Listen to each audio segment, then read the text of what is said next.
Buenos días, amigos. Desde Madrid, cerca del Palacio de la Moncloa, para España y Europa. El título del periscopio 790 es ¿Por quién suenan las campanas? La verdad es que este verano he oído sonar muchas campanas en mi tierra porque de repente me encontré con que las habían arreglado. La Catedral de Jaca, el Ayuntamiento, la Iglesia de Santo Domingo, todas ellas sonando a la vez. Algo espectacular. A mí me recordaron a Hemingway, al Hemingway de ¿Por quién suenan las campanas?, escrito en la Guerra Española, en la Guerra Civil Española. Hoy hablamos y empezamos a hablar hacia las 12:30 para cubrir la hora del señor Ferreras y del señor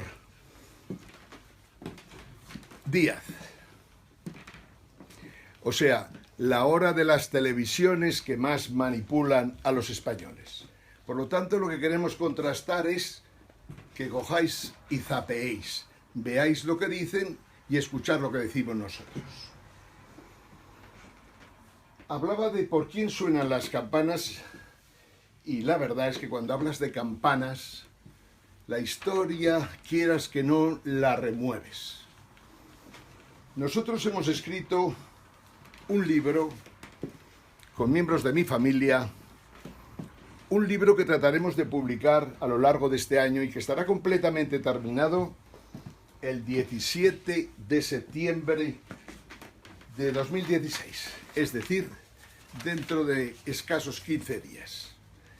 El libro se titula Poscapitalismo español, jaque al régimen.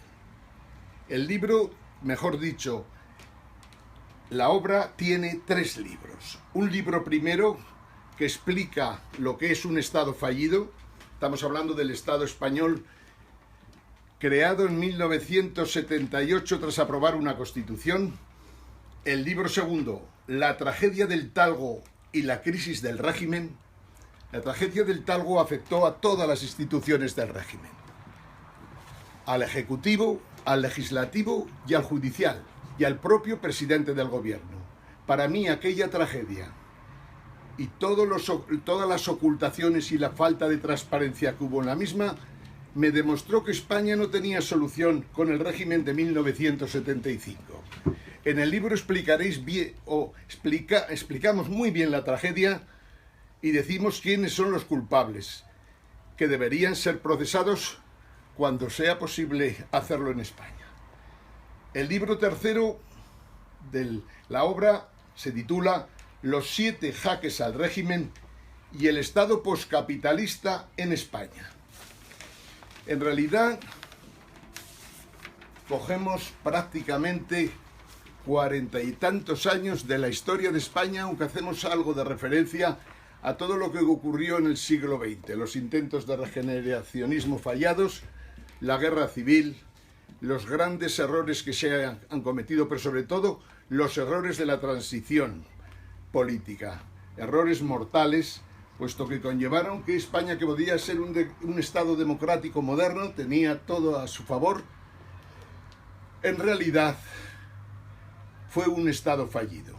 No hemos conocido la democracia, no ha existido Estado de Derecho en España y mucha culpa de ello la tienen, lógicamente, el Partido Socialista, que tuvo en las manos de Felipe González, la posibilidad de hacer algo importante de España, y después José María Aznar y Rajoy con el intermedio de Zapatero. Un desastre total que han llevado a que en estos momentos no se salve ninguna de las instituciones que existen en España. Un régimen, un Estado, una democracia fallidas. De eso se trata. Bien, ¿por quién suenan las campanas de Jaca? ¿Por quién suenan las campanas de Ezcaray? ¿Por quién suenan las campanas del Pilar? Seguramente suenan por la batalla que se libra sin parar, una batalla titánica por la integridad y el alma de Europa, por la integridad de una Europa que desgraciadamente ha sido atacada por todos los frentes por la irracionalidad, la maldad, la masonería y la herencia, digamos, mala, la parte de la herencia mala de la Ilustración. La propaganda ha sido terrible en estos años en Europa y la batalla que hay, como digo, es una batalla campal. En estos momentos hemos tenido que soportar hace unos días la inauguración del San Gotardo y la aparición como gran figura de Europa del macho cabrío, del diablo, pero al lado, prácticamente sentado al lado de Angela Merkel, de Renzi y de François Hollande. Terrible. Esa es la Europa a la que vamos, por eso suenan las campanas de Europa, para recordar que la cristiandad, el catolicismo, el luteranismo, el protestantismo, me atrevería a decir, la Iglesia anglicana, son herederas del mundo greco-cristiano, del mundo greco-romano. Y en el momento que rompemos con eso, automáticamente nos cargamos Europa. No es extraño que la falta de ideas, el multiculturalismo defendido absurdamente por estados nórdicos europeos, Francia, Alemania, etc. ¿Qué ha provocado ese multiculturalismo? Aspectos positivos quizás de culturas, civilizaciones de otros países, de otros continentes que se han integrado. Positivo. Pero también ha habido una civilización, la musulmana, que no se ha integrado. Por más intentos que se hagan, el islamismo siempre será el islamismo. El islamismo que creó Mahoma, un pueblo guerrero que siempre ha considerado que su objetivo es especialmente acabar con los cristianos y lo que supone la civilización cristiana. Bien, ese problema lo estamos viviendo gracias a Alemania. Decía que por quién suenan las campanas. Y hay 1000 ejemplos a lo largo del tiempo que demuestran que Europa ha funcionado muy mal en los últimos tiempos. En primer lugar, porque en 1957 son los monopolios empresariales de Alemania y Francia, apoyados por Estados Unidos, los que de alguna manera conforman lo que sería la comunidad económica europea. Empezó, como sabéis, con la comunidad del carbón y el acero, pero en realidad, a medida que fue evolucionando, o sea, del Tratado de Roma inicial a los tratados de Maastricht y el Tratado de Lisboa, nos encontramos con que se intentó una constitución para Europa que fracasó porque se quiso una constitución masónica, y posteriormente con Maastricht y con el Tratado de Lisboa se intentó corregir lo que democráticamente no se había conseguido. La Unión Europea desde entonces no es una unión que pretende la democracia. No es lo que se nos decía al principio, que intentábamos una soberanía europea democrática y pacifista para todos. Ese fue el gancho. Con ese gancho nos engañaron seguramente a todos. Pero la realidad es que Europa, la Unión Europea, nunca ha sido democrática. La Unión Europea, tras Maastricht y Lisboa, lo único que pretende es que haya prácticamente un solo color político en los gobiernos europeos. Lo hemos visto muchas veces y hemos visto cómo han ido cambiando las cosas. Hoy no se puede hablar de socialismo ni en Dinamarca, ni en Francia, ni en Alemania, ni en España, ni en ningún lado, porque el socialismo se rindió al liberalismo. No solo al liberalismo, que el liberalismo alguna cosa buena tiene, sino al neoliberalismo más bestial que se pudo organizar en el mundo y que en Europa tuvo un peso destacado. Los partidos políticos en Europa, tuvieran el color que tuvieran, en realidad todos eran lo mismo.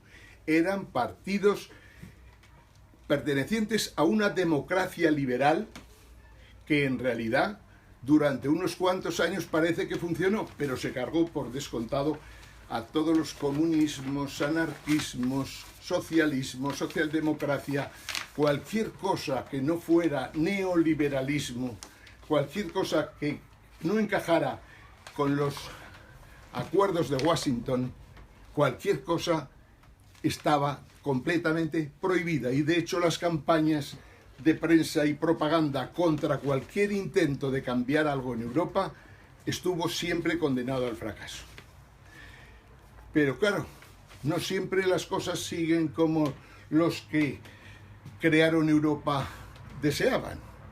De la noche a la mañana han surgido partidos populistas en Europa, por unas y otras razones. Razones económicas, 1000. La primera, que el neoliberalismo fracasa completamente en Europa, y lo encontramos en el 2008. Mucho hemos hablado este verano y podéis echar mano de los periscopios, porque creo que son de los periscopios, o mejor dicho, de las charlas más interesantes para conocer capitalismo, neoliberalismo y poscapitalismo. Ahí vemos por qué fracasa el neoliberalismo y por qué no tiene solución. Vimos que en el neoliberalismo llegó un momento que parecía una doctrina teológica, en la que se consideraba que el mercado siempre tendía al equilibrio, que como mucho había en algún momento distorsiones, pero que eran aleatorias y que siempre terminaban corrigiéndose. Mentira, completamente mentira. Y ahí está en el fondo el quid de la cuestión. El neoliberalismo fracasa precisamente porque se cargan los mercados, porque la libertad de mercado, que era fundamental en el capitalismo, se la cargan. Y no solo esto, sino porque vemos clarísimamente que al dejar de controlar a nadie, otro gran objetivo del neoliberalismo, la desregularización, consigue cargarse toda la banca mundial. Los bancos centrales, los bancos de inversión de Japón, Estados Unidos y Europa, desde entonces no han levantado cabeza, y ahí están latentes, porque no tengáis ninguna duda de que esta gente no perderá la batalla sin organizar algún gran follón a nivel europeo o mundial. Bien, ¿por quién suenan las campanas? Por el neoliberalismo salvaje, por la financiarización, por el dinero fiat, el dinero billetes que no tienen respaldo de ninguna clase, por el Banco Central Europeo. Un banco que en estos momentos, aparte de emitir dinero, está cometiendo el gravísimo error de tratar de manera muy diferente a las empresas alemanas y francesas con respecto a los demás. Y no solo esto, sino que está tratando favorablemente en cuanto a comprar deuda corporativa emitida por empresas. Pues hemos llegado al extremo de que empresas estadounidenses tienen financiación a muy bajo precio del Banco Central Europeo. Dicen que Draghi es consciente de que si aumenta 5 o 6 billones de euros el balance del Banco Central Europeo, se va a encontrar con un problema muy grande, pero también tiene claro que él ya no estará. Y por lo tanto, supongo que es de los que dicen que el que venga atrás carree. Lo cierto es que Draghi tiene un problemón impresionante. El problemón impresionante que hunde a la Alemania del Cuarto Reich. Alemania ha cometido el grave error de no controlar su banca durante los últimos 40 años. No solo no la ha controlado, sino que la ha dejado hacer lo que le ha dado la gana.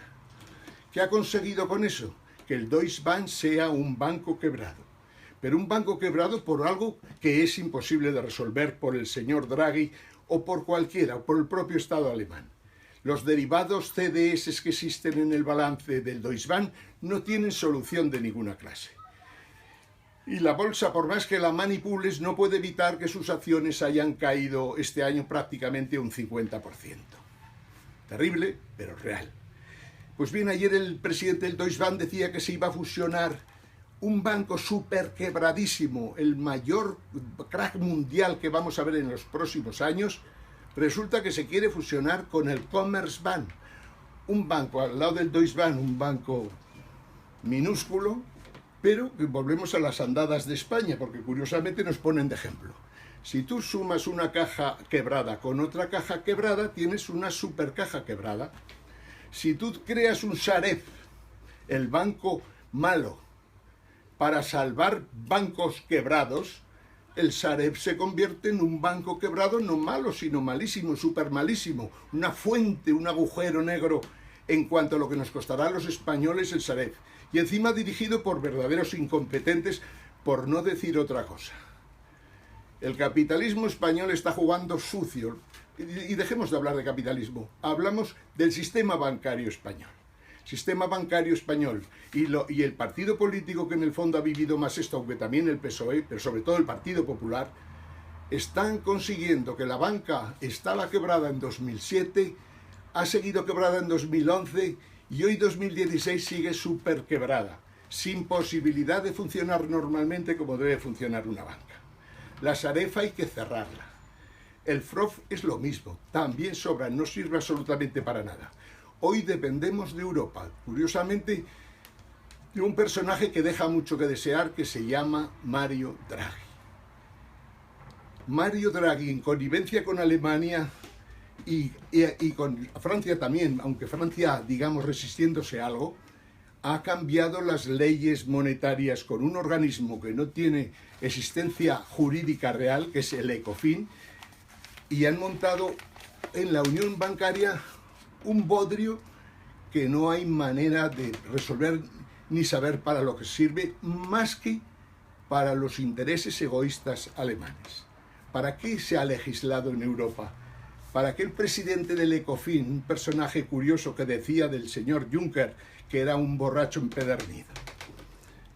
Pues estos señores lo que han hecho es una legislación terrorífica para los países europeos, para los ciudadanos europeos, para las riquezas de los ciudadanos de Europa. La legislación creada permite que si un banco tiene problemas para pagar sus deudas a otros países, que ese banco tenga que responder con todo lo que tiene.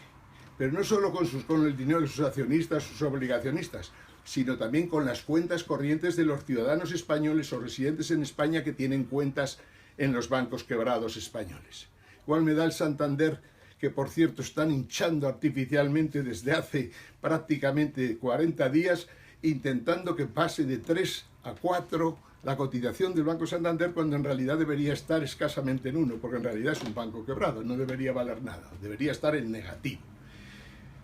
Pues bien, el problema de la existencia de estos bancos quebrados es que sirve para que Alemania y otros países europeos u otros bancos europeos de todos los países de Europa puedan realmente expoliarnos, robarnos nuestras riquezas. Yo hoy hacía un cálculo que me parecía vital el hacer, que es ¿qué riqueza tiene España para poder atender sus deudas? Vamos diciendo, la prensa española da mala gana leerla y mi recomendación es que no leáis la prensa económica, no merece la pena. No escuchéis a los tertulianos económicos, no merece la pena, solo dicen mentiras, todo es falso. Intentan presentar una atmósfera mejor cuando España está francamente mal. Nosotros buscamos lo positivo de España y es que la riqueza española, sea en tierras, bienes inmobiliarios, bienes mobiliarios, acciones, inversiones en otros países, etcétera, etcétera. Yo la he calculado siguiendo criterios del amigo Piketty en una cifra que rondará los 4 o 5 billones de euros. Por lo tanto, dinero suficiente para poder resolver nuestros problemas a pesar de los agujeros terroríficos que tienen los bancos españoles. Nuestros particulares también tienen deudas, dicen que la deuda hipotecaria ha bajado, sigue siendo una cifra descomunal que de alguna manera imposibilita que en España la gente pueda dedicar el dinero a inversión, tiene que seguir amortizando sus deudas, pero por largos años, desgraciadamente. Bien, esa Europa por la que suenan las campanas en realidad se ha convertido en una Europa ladrona, una Europa sin principios, que está al servicio completo de una Alemania que está quebrada. Por eso no tiene sentido Europa en estos momentos. El Reino Unido se ha marchado de Europa. Es el primer punto de implosión que afecta seriamente a Europa. Lo que se hace en Europa en estos momentos son gamberradas, una tras otra. Ni Europa ha creado una unión fiscal, ni Europa puede manejar a los estados como le da la gana. Europa no puede, lógicamente, dirigir la política fiscal de Irlanda. Europa no puede meterse con Apple en el terreno de la fiscalidad porque está rompiendo tratados internacionales que además estaban negociando. Europa es una contradicción permanente. La Europa neoliberal, en realidad, es una Europa dictatorial, una Europa que no deja alternativas políticas en los países del sur, del norte o del este de Europa. Europa ha provocado que el Reino Unido se marche y les damos la enhorabuena por haberlo hecho, en buen momento. También lo deberíamos hacer nosotros. Hoy os quería hablar, y de aquí el libro que estamos escribiendo, en España hay una crisis total, sin dudas de ninguna clase. Las élites españolas, hay que reconocer que en estos momentos tienen sus dudas, sobre todo las élites financieras, porque claro, tienen un buen problemón. Los grandes bancos están quebrados. Estos grandes bancos, impulsados por un gobierno que es titular de un gobierno insolvente, porque España es insolvente, tal cual las reglas que existen en el actual momento, los bancos están quebrados y son los propietarios de los medios de comunicación. Los medios de comunicación tienen a los periodistas pues a maltraer. Por descontado han echado a más del 60% de las plantillas de todos los sitios. Y los pocos que quedan, ahí los tenéis trabajando como plebeyos o como esclavos de la antigua Roma, pero sin ningún tipo de posibilidad de poder decir una verdad. Yo os digo que hay que tratar de cambiar este país. Yo digo que es posible cambiar este país, teniendo como referente lo que está pasando en el mundo, teniendo como referente que antes o después el neoliberalismo y los bancos caerán, que el dinero fiat no puede seguir funcionando. Por lo tanto, tenemos que estar alertas, con un oído, con un ojo abierto mientras dormimos, porque cualquier mañana nos podemos despertar con una sorpresa de órdago. Rajoy es un pobre hombre. Rajoy no puede ser presidente de gobierno, entre otras cosas, porque ha convertido su partido en un partido de la corrupción. Desgraciadamente, el PSOE en los años 90 también se comportó de la misma manera. Y los nuevos partidos pues han sumado a la fiesta a una velocidad que espanta.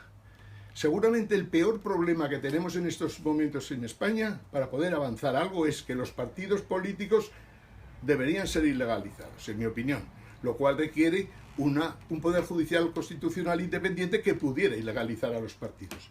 Yo creo que hoy, con la legislación que existe, a pesar de estar dominados en cierta manera las cúpulas, a pesar de eso se podría conseguir ilegalizar a los partidos. Seguramente sería lo más importante.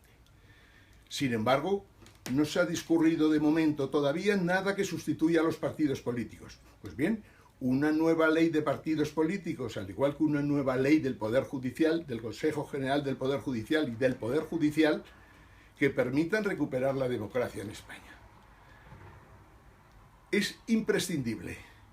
Tenemos que ser capaces de pensar que va a haber un gran cambio en el mundo, en Europa, que puede haber hasta guerras, que es muy complicado cuando el neoliberalismo tiene que salir de la situación en la que se encuentra tan incómodo. Normalmente lo que te plantean históricamente ha sido guerras de todo tipo y variedad. La inmigración es una guerra. El no conceder crédito a los bancos es una guerra. El cerrar los cajeros en Chipre, en Grecia, fue una guerra. El amenazar a Italia con lo mismo es una guerra. Estamos entonces ante una situación en la que tenemos que tener claro a dónde queremos ir. Y ese claro consiste en un Estado poscapitalista. No podemos renunciar del capitalismo a lo que tiene de bueno. Y de ahí las dificultades para un Estado poscapitalista que tendrá que ser capaz de encajar lo bueno del neoliberalismo fracasado con lo bueno que esperamos del poscapitalismo, porque romper con el capitalismo es prácticamente imposible. Nosotros creemos en el libre mercado allí donde los precios se forman bien. Nosotros creemos que la banca no puede seguir como está funcionando. Nosotros tenemos la seguridad absoluta de que los monopolios no deben existir.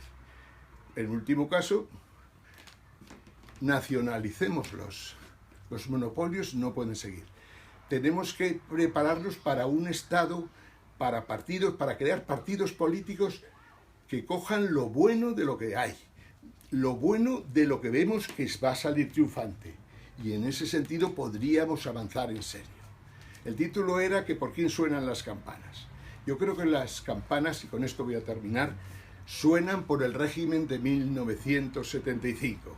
Suenan por el arzobispo de Navarra que se opone a que se levanten los féretros del general Mola y compañía. Las campanas suenan por el Partido Popular y por el Partido Socialista y desgraciadamente también por otros partidos. Las campanas suenan por Europa, que ha fracasado estrepitosamente. Y las campanas en el fondo lo que intentan es que nos despertemos y cambiemos todo decididamente y buscando que la democracia empiece a funcionar algún día en España y en Europa. Desde Madrid, saludos a todos, amigos.